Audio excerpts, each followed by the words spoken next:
Oi pessoal, tudo bem? Então, aqui esse vídeo é para explicar o trabalho de física da fase 1, tá bom? Então já entrei aqui no trabalho, tá? A gente entra pelos componentes, tá? Aqui logo de início ele pede, né, que você leia atentamente as questões, mas elas estão baseadas no estudo da eletricidade. Beleza. Ok, professor, onde está esse estudo da eletricidade? Ele disse que está explicado no capítulo 2. Então, voltando lá, tá? Deixa eu só abrir aqui um pouquinho para vocês. Vocês viram onde encontrar. Se você abrir lá física, né, o componente de física fase 1, descendo e rolando barra, você tem processos avaliativos. Antes dele tem esse conteúdo online, tá? Eu vou abrir aqui para vocês. Ele fala capítulo 1. Deixa eu só buscar aqui. Como é que ele pede? É explicado no capítulo 2. Okay. Então vamos lá, voltando aqui, capítulo 2. Ok, a gente pode navegar aqui, ó. Clicou no capítulo 2. Então aqui ele está explicando. É a indústria têxtil e a física na eletricidade. Então a gente vai lá para esse capítulo. Clicando em ir, vai abrir para você esse capítulo, tá? Aqui em cima pode navegar nos outros, mas então. Aqui é importante que você leia todo esse conteúdo, entenda o contexto, né? O contexto que a indústria tem e que a eletricidade tem e como tudo é tão natural, né?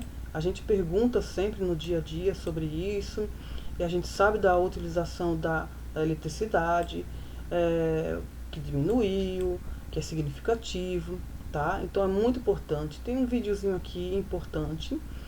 Então, primeiro assiste esses vídeos, veja esse conteúdo e depois você volta lá, então, no seu trabalho, tá? Então, voltando no trabalho, vou acessar aqui. Quando você entra, você pode entrar várias vezes, sem finalização, ele fica em processo, tá? Então, ele não fica finalizado aqui, fica em processo. Isso quer dizer que você pode continuar vendo, espiando, né? Como a gente diz, tá? Vou só abrir um pouquinho mais, para ficar mais fácil de ver. Então, depois que você foi lá naquele capítulo 2 e estudou ele, deu uma lidinha, é bem rapidinho. Aí você vai procurar agora elaborar suas respostas de uma forma muito clara e bem completa, tá?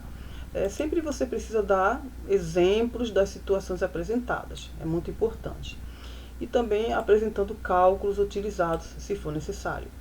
Então, insira sempre suas respostas na caixa de texto branco, tá? Então, não vai precisar enviar arquivo. E as questões propostas, indicando se é questão 1, 2 e 3. Ok.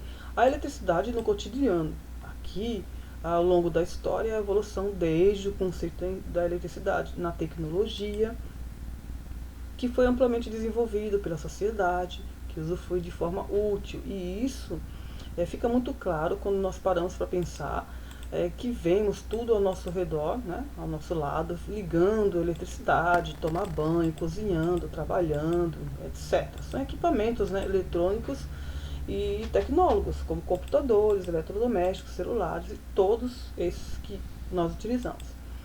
Porém, como a eletricidade é muito usada hoje em dia, parece que se torna um bom senso, né, a aceitação e funcionam com o aparelho, deixando a parte dos cidadãos o interesse de como funciona. Então, baixa aqui, é uma curiosidade. Tem um link para você acessar, se você tiver mais dúvidas. Mas o que é a questão 1? A questão 1, ele diz o seguinte, que a eletricidade está presente diretamente em nossa sociedade. Isso aqui todo mundo sabe, ok? Seja na casa, no trabalho, tá? Praticamente tudo que a gente faz, a gente percebe isso principalmente quando a gente fica sem ela, não é isso? Então, partindo disso, o que ele quer que você faça? Olha aqui, partindo disso, que a gente não sabe viver sem a eletricidade, a gente fica perdido. Partindo disso, faça uma lista com os principais, no mínimo 5 equipamentos elétricos que você utiliza no dia a dia. O que a questão 1 pede, prof? Pede que você faça uma lista dos principais, pelo menos 5, os principais equipamentos elétricos que você utiliza no dia a dia. Agora, especifique a potência elétrica. Que isso, prof? É aquela medida em watts, né? em watts, aquela medida em watts ou quilowatts, né? Que é o funcionamento de cada um deles. Então você vê lá, é 220 volts, é 120 volts, né? Qual é a potência que tem, ok? A potência elétrica de aparelhos eletrônicos geralmente está atrás ou embaixo do aparelho, na própria carcaça. Em aparelhos mais novos, essa informação está também na embalagem do aparelho e no selo, tá? Então, fácil. O que você vai fazer? Uma lista dos 5 principais equipamentos elétricos que você utiliza no dia a dia, ok? Onde que você vai fazer isso? Vai escrever isso? Você vai escrever aqui na caixa branca. Responde aqui, tá? Vamos para 2 agora, que você também vai responder aqui. Na questão 2, ele diz que nossas residências também chegam numa tensão, né? Do 110, 220, como a gente estava falando aqui. Existe a potência do equipamento, você vai encontrar embaixo, né? Ou embaixo, essa informação na embalagem, mas em nossas residências, voltando aqui, questão 2. Mas em nossas residências, né, tem a corrente elétrica, elas são definidas como movimento de cargas elétricas, elétrons, e um determinado tempo, ou seja, ela pode ser facilmente calculada de diversas formas. E aí, o que a gente faz para calcular? A potência vai ser representada pela letra P e a tensão vai ser representada pela letra V. Então, isso aqui, ó, como é que eu faço para descobrir a corrente elétrica? I vai ser corrente elétrica. Então, a corrente elétrica vai ser igual a potência dividido pela tensão. Descobrindo potência, você dividindo ela pela tensão, você descobre então quanto que vale a corrente elétrica, tá bom? Tem uma fonte aqui para pesquisar.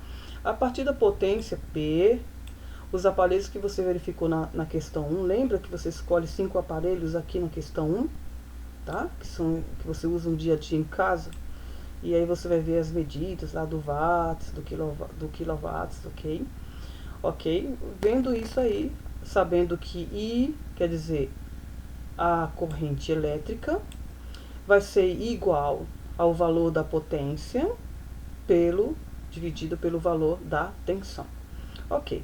Aí, a partir dessa potência P, os aparelhos que você verificou na questão 1, ok? Você pegou 5 aparelhos, verifica lá a tensão deles, vê quanto que vale essa tensão, e que chega até sua casa, ou seja, no 110, 220, como eu falei lá também na questão 1.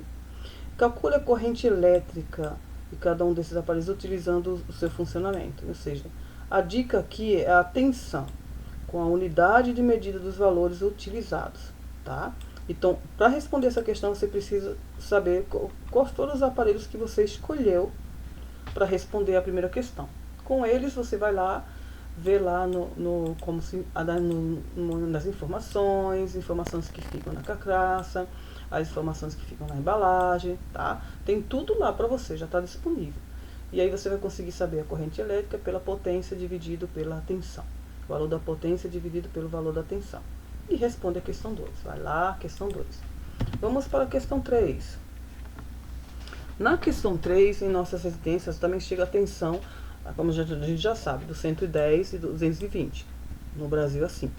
Que é fornecida pela concessionária da região. Porém, quando você deve ter percebido no caso, na questão 1, que você escolheu aqueles 5 aparelhos eletrônicos, cada aparelho possui especificações próprias, sendo necessário o uso de componentes, né? São componentes para regular a tensão e a corrente elétrica, e assim os resistores. Aí, com base nesses equipamentos que você já citou na questão 1, de novo, sempre uma coisa depende da outra. Depende muito do que você escolheu na questão 1, que você responder a questão 2 e 3. Então, com base nesses equipamentos que você escolheu na questão 1, quais deles possuem resistores em seu interior e quais não possuem? Aí, nos aparelhos que possuem resistores, como estes resistores funcionam, tá? E o que acontece com a corrente elétrica ao passar por um resistor. Uma boa dica também é que, por exemplo, se você tem alguma dúvida do aparelho que você escolheu, você pode pesquisar ele na internet e aí ele vai dar também para você o que aproximadamente seria o resistor. mas essas informações estão nas embalagens, ok? Chega na questão 2, responde aqui. Desceu, clica em finalizar. Quando você clica em finalizar, o Moodle vai pedir a você se você realmente quer enviar tudo e terminar. É a segunda vez que ele pergunta. Você clica em enviar tudo e terminar. Mas ele pergunta uma terceira vez. E aí você confirma em enviar tudo e terminar. Ok? Bons estudos!